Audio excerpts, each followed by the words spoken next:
Monster ini tinggal di batu karang tak jauh dari tempat Charybdis berada. Monster ini adalah ancaman yang mematikan bagi pelaut yang ingin menyeberangi Selat Messina. Monster ini bernama Skyla, monster laut mematikan yang sangat besar dan memiliki kepala anjing dan naga di badannya.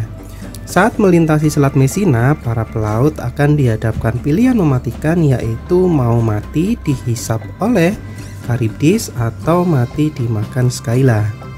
Baiklah mitologer, inilah cerita tentang Skyla, monster laut yang paling mematikan dari mitologi Yunani.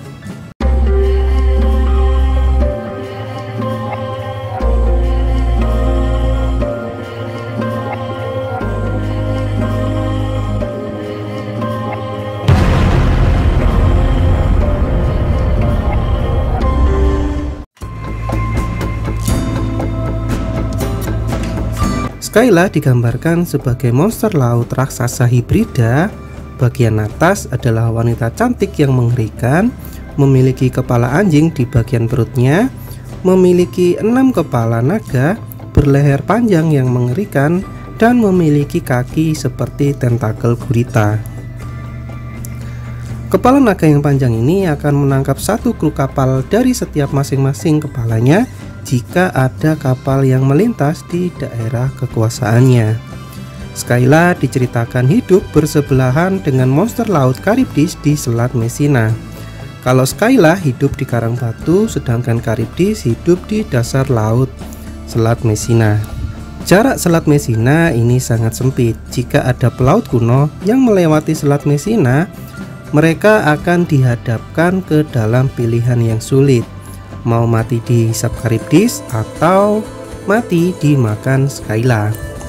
Ada cerita menarik tentang pilihan si malakama ini, yaitu ketika ada pahlawan Yunani bernama Odysseus hendak berlayar melalui Selat Messina.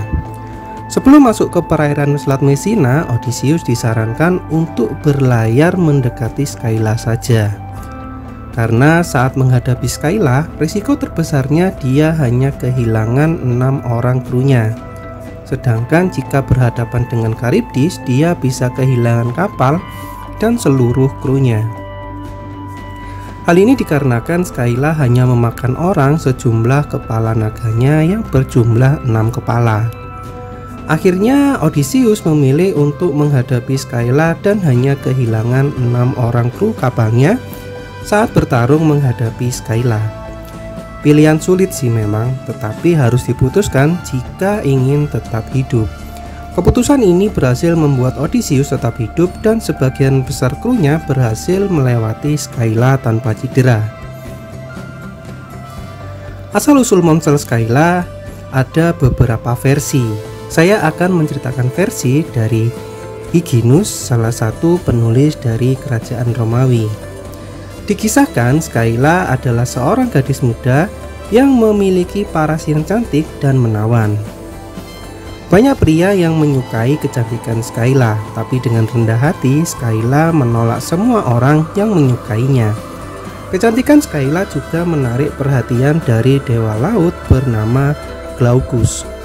Glaucus sendiri awal mulanya adalah seorang nelayan biasa. Suatu ketika dia menemukan ramuan ajaib yang bisa menghidupkan kembali ikan yang ditangkapnya. Kagum dengan keajaiban yang terjadi, akhirnya dia memutuskan untuk memakan ramuan ajaib tersebut. Dan berhasil. Ramuan itu membuatnya bisa hidup abadi. Akan tetapi ramuan itu memiliki efek samping. Tubuh bagian bawah Glaucus berubah menjadi ekor ikan. Karena dia tidak bisa berjalan di darat karena kakinya sudah berubah menjadi ekor ikan, akhirnya Glaucus selamanya harus hidup di laut. Di laut, Glaucus diterima oleh dewa Oceanus, Titan penguasa lautan sebelum dewa Poseidon sebagai dewa laut. Nah, kembali ke cerita Skyla, Glaucus akhirnya memberanikan diri untuk menyatakan cintanya ke Skyla. Tetapi cinta Glaucus bertepuk sebelah tangan. Skyla menolak pernyataan cintanya.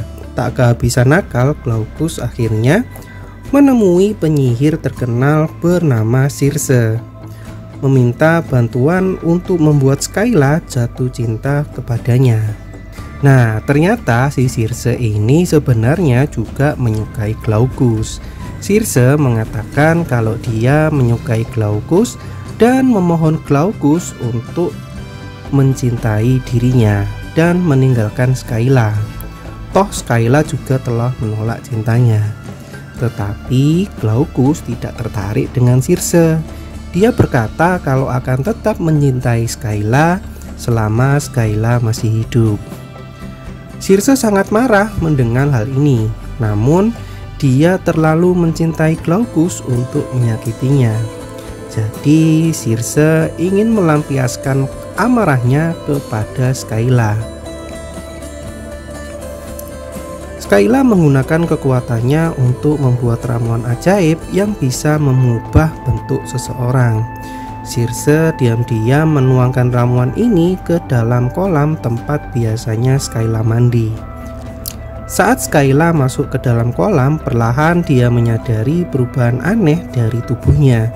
Dia melihat ada kepala anjing melingkari perutnya. Lalu dia berlari ke arah pantai berharap ada yang bisa menolong. Di laut dia melihat Glaucus dan meminta pertolongannya. Glaucus langsung mendekati Skyla, tetapi perubahan dari Skyla terus terjadi. Kedua kakinya yang indah berubah menjadi tentakel gurita. Lalu muncul 6 kepala naga dengan leher yang panjang dari pinggangnya. Skyla menangis kesakitan dan tubuhnya berubah menjadi monster raksasa. Glaucus kaget dan dia pergi meninggalkan Skyla. Skyla lalu pergi menyendiri ke gua batu karang tak jauh dari pantai tempat dia berubah. Dari kejauhan, Skyla melihat Circe yang tertawa melihat dia berubah menjadi monster. Skyla menyimpulkan kalau Circe yang telah mengubah dirinya menjadi monster. Untuk membalaskan dendamnya, Skyla akan memakan semua orang dan para pelaut yang melintasi batu karang menuju rumah Circe. Sejak saat itu, setiap ada kapal yang melintas Selat Messina, Skyla akan menyerang dan memakan kru kapalnya. Cerita ini menjadi legenda di seluruh pelaut di kawasan Yunani dan sekitarnya.